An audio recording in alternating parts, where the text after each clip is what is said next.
Hello दोस्तों, आप सबों का हमारे YouTube चैनल अमर क्लासेज में स्वागत है। आज हम आप सबों के लिए कक्षा 9 का प्रश्नावली 12.1 लेके आए हैं। हम आप सबों को क्वेश्चन नंबर 4 तक बहुत बढ़िया से बता दिए हैं। आज क्वेश्चन नंबर 5 और 6 लेके आए हैं। कृपया आप सबसे अनुरोध है कि वीडियो को शुरू से अंत तक देखिएगा, समझे ना। सिर्फ वीडियो को जो है ना शुरू से अंत तक देखिएगा, आपको जो है ना पूरा बढ़िया से समझ में आएगा। समझ गए ना। बिना समय बिताए आइए क्वेश्चन नंबर 5 पे आते हैं। देखिए क्वेश्चन नंबर 5 कहता है कि एक त्रिभुज के भुजाओं का अनुपात 12:17:25 है। यानी एक त्रिभुज है, कोई एक त्रिभुज है, उसका भुजाओं का अनुपात दे दिया है। भुजाओं का अनुपात किस में दिया है? 12:17:25 में दिया हुआ है। कोई एक त्रिभुज है, मान के चलो ये क्या एक त्रिभुज है। इसको ए मान लेते हैं, इसको बी मान लेते हैं, इसको सी मान लेते हैं। अब इसका जो भुजाओं का जो अनुपात दिया हुआ है 12:17:25, 12:17:25 में दिया हुआ है। जब भी दोस्तों हम सब अनुपात का सवाल बनाते हैं, अनुपात में कुछ ना कुछ हम चर राशि मान लेते हैं। हम जब भी अनुपात वाला हिसाब को सॉल्व करते हैं उसमें कुछ ना कुछ चर राशि मान लेते हैं। चर राशि को इंग्लिश में वेरिएबल कहते हैं। क्या कहते हैं? वेरिएबल कहते हैं। जैसे चर राशि क्या हो जाएगा? एक्स वाई जेड कुछ मान लीजिए कि दोस्तों अनुपात में जब भी हमको कोई भी अंक दिया रहेगा उसको हम कोई ना कोई चर राशि में मान लेंगे। हम यहाँ कोई एक्स चर राशि मान लेते हैं। क्या मान लेते हैं? एक्स चर राशि मान लेते। तो कुछ हम क्या यहाँ एक्स मान लेते हैं, हम यहाँ एक्स मान लेते हैं। एक्स मान लीजिए। जब भी अनुपात में दिया रहेगा ना वहाँ कुछ ना कुछ मान लेना है। मान लिए पहला भुजा 12x है, सेकेंड भुजा 17x है, थर्ड भुजा 25x है। भुजा हमको कुछ ना कुछ हमेशा वेरिएबल मानना है। अब आगे कहता है कि इसका परिमाप 540 सेंटीमीटर दिया हुआ है। यानी इस त्रिभुज का जो परिमाप है कितना दिया हुआ है? 540 सेंटीमीटर दिया हुआ है। अब परिमाप हम आप सबों को पहले भी बता दिए हैं। परिमाप क्या होता है? तीनों भुजाओं के योग को ही हम परिमाप कहते हैं। परिमाप निकाल लेने के बाद मेरा x का मान आ जाएगा और x का मान इसमें क्या करेंगे? पुट कर देंगे। तो हम लिखेंगे त्रिभुज का परिमाप, त्रिभुज का परिमाप कितना सेंटीमीटर दिया हुआ है? 540 सेंटीमीटर दिया है। कितना दिया है? 540 सेंटीमीटर दिया है। अब परिमाप का फॉर्मूला क्या होता है आप सबों को बता दिए। क्या होता है? a + b + c। परिमाप कितना दिया हुआ है? 540 दिया हुआ है। अब हम आप सबों को पहले बता दिए हैं a के सामने वाले भुजा को कहते हैं स्मॉल a, b के सामने वाले भुजा को क्या कहते हैं? स्मॉल b कहते हैं, c के सामने वाले भुजा को क्या कहते हैं? स्मॉल c कहते हैं। तो देखिए a मेरा कितना आ गया? a मेरा 17x आ गया। a 17x प्लस b कितना हो जाएगा? b हो जाएगा 25x। c कितना हो जाएगा? 12x बराबर कितना? 540 के बराबर है। अब दोस्तों इन तीनों को जोड़ दीजिए। 12 5 2 5 2 7 7 7 14 14 के 4 हासिल कितना बच गया? 1 1 1 2 2 2 4 1 5 54x बराबर आ गया 540। तो इसीलिए बटा देखिए दोस्तों यहाँ 54 क्या x के साथ में गुना है। यदि हम बराबर के इस साइड लेके आएंगे गुना भागा में चेंज हो जाता है। यदि यहाँ गुना में रहता, यदि यहाँ भाग में रहता तब गुना हो जाता। प्लस माइनस में चेंज होता है, माइनस प्लस में चेंज हो जाता है। यहाँ दोस्तों किस में दिया हुआ है? गुना में दिया है। गुना में दिया है तो हम बराबर के इस साइड लेके आएंगे तो किस में चेंज हो जाएगा? भाग में चेंज हो जाएगा। 54 से भाग देंगे। देखिए दोस्तों 54 से भाग देंगे 540 में तो 10 बार में कट जाएगा। तो x बराबर कितना आ गया? 10 आ गया। तो मेरा देखिए ए भुजा कितना है? ए 17 है। ए भुजा कितना है? ए भुजा कितना हो जाएगा, ए बराबर कितना 17x है, 17x है, x कितना आया 10 आया, कितना हो गया 170। पहला भुजा कितने, ए कितना आ गया 170। अब देखिए b कितना है, b कितना है 25x है, मान पुट कर देंगे 25 गुना 10 250 आ गया। अब देखिए दोस्तों c कितना है 12x, 12 गुना x कितना आ गया 10 आ गया, 12 दही 120 हो गया। अब देखिए मेरे तीनों भुजाओं का आ गया है 170, 250, 120। यदि आप देखिएगा इन तीनों भुजा को जोड़िएगा ना तो 540 आएगा। कितना आएगा 540 आएगा। ये क्या है, तीनों भुजाओं है ना। परिमाप क्या होता है, तीनों भुजाओं का योग होता है, उसी को हम परिमाप कहते हैं। अब हम क्या निकाल लेंगे, अब हम एस निकाल लेंगे। एस को क्या कहते हैं, अर्ध परिमाप। क्या कहते हैं एस को, अर्ध परिमाप। तो एस मेरा क्या होता है, एस बराबर होता है ए प्लस बी प्लस सी बटे 2 होता है। देखिए ए मेरा कितना आ गया, ए 170, बी कितना आ गया 250, सी कितना आ गया 120 बटे 2 कर दी, जोड़ दीजिए।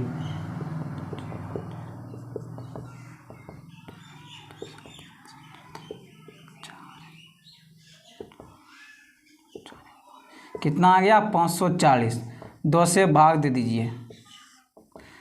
कितना बार में कर जाएगा 270 बार में। कितना बार में कट गया 270 बार में। तो एस कितना आ गया 270। मेरा जो अर्ध परिमाप है जिसको एस कहते हैं इंग्लिश में, कितना आ गया 270। अब हम क्या करेंगे, एस का फार्मूला लगा देंगे। क्या लगा देंगे, हेरोन का सूत्र का फार्मूला लगा देंगे। अब लिखेंगे हेरोन सूत्र से,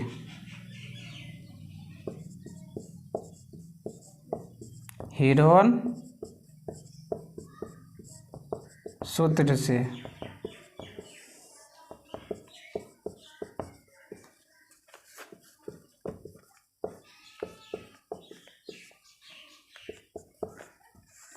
एस कितना आ गया 270, ए कितना है, ए 170 है, बी कितना है 250, सी कितना है 120,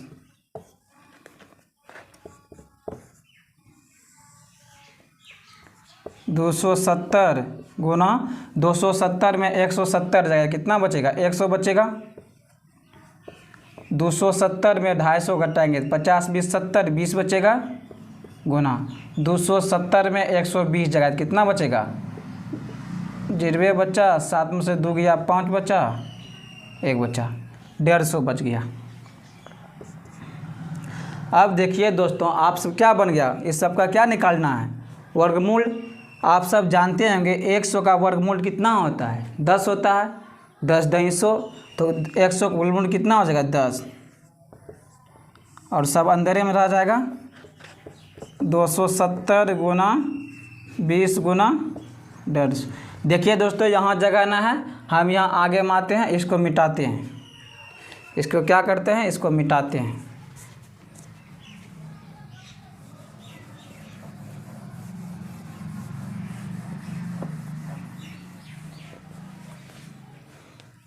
अब यहाँ हम लेके आते हैं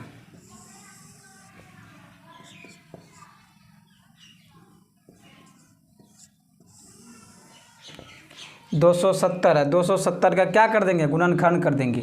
कीजिए 270 का गुणनखंड, 270 का गुणनखंड कीजिए। दुक्का 2, द्वितीय 6, 2 पंच 10, 3 से 3 चौके 12, 3 पचे 15, 3 से 15 तिया 45, 3 से 5।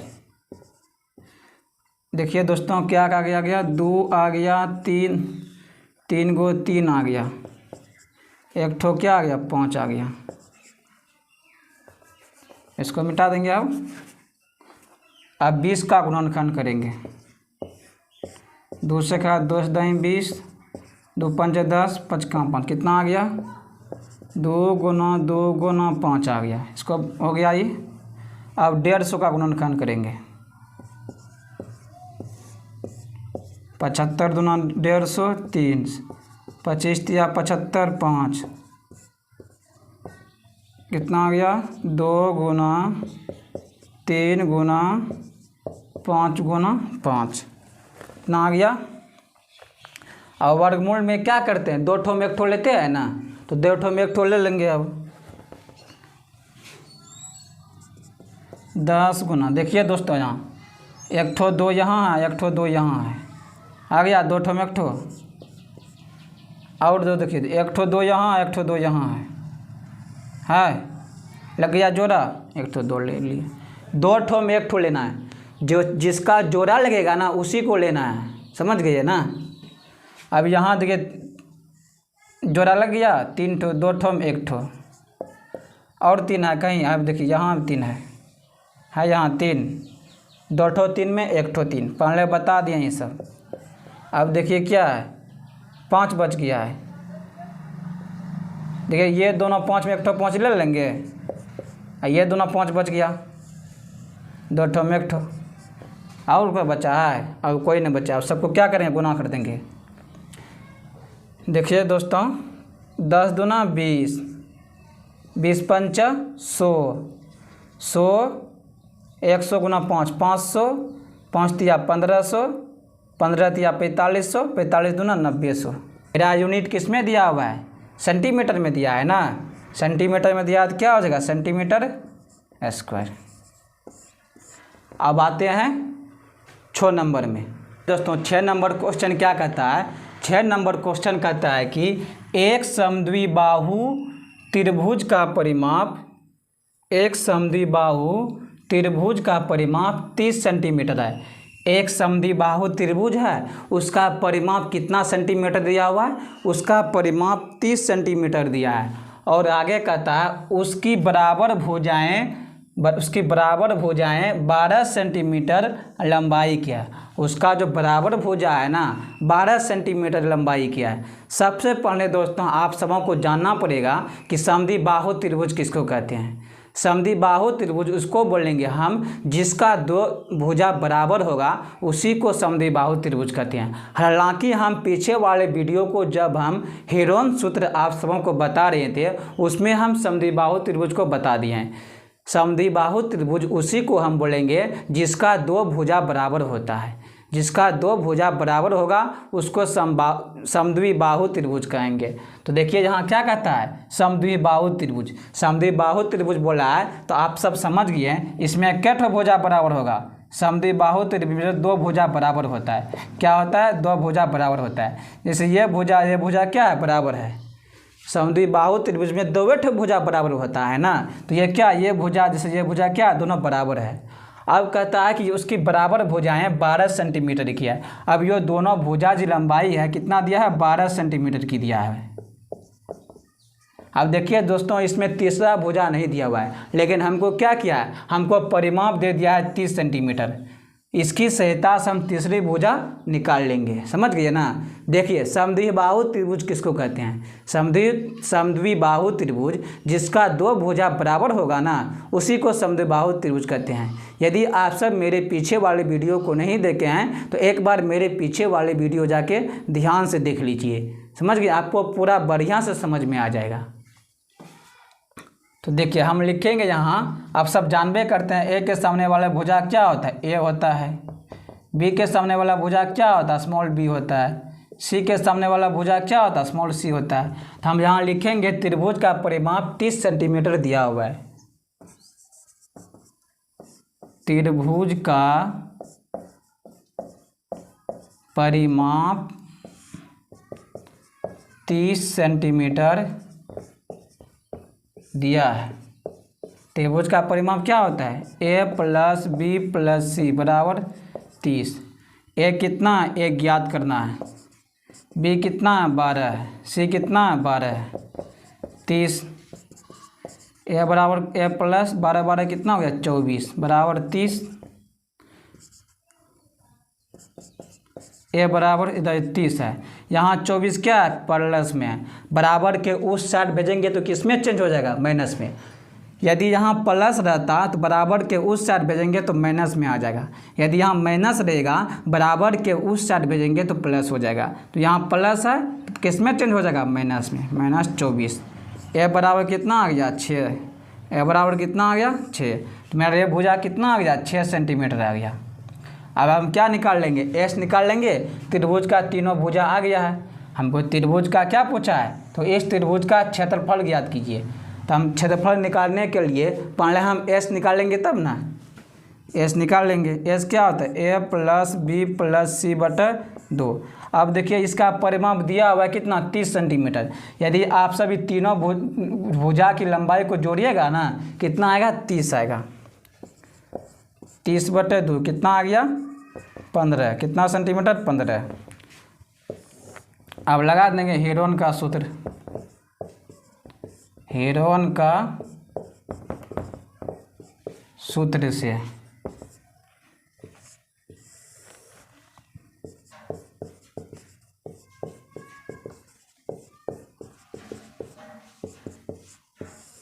एस कितना आया 15 आया है, ए कितना है 6 है, बी कितना है 12 है,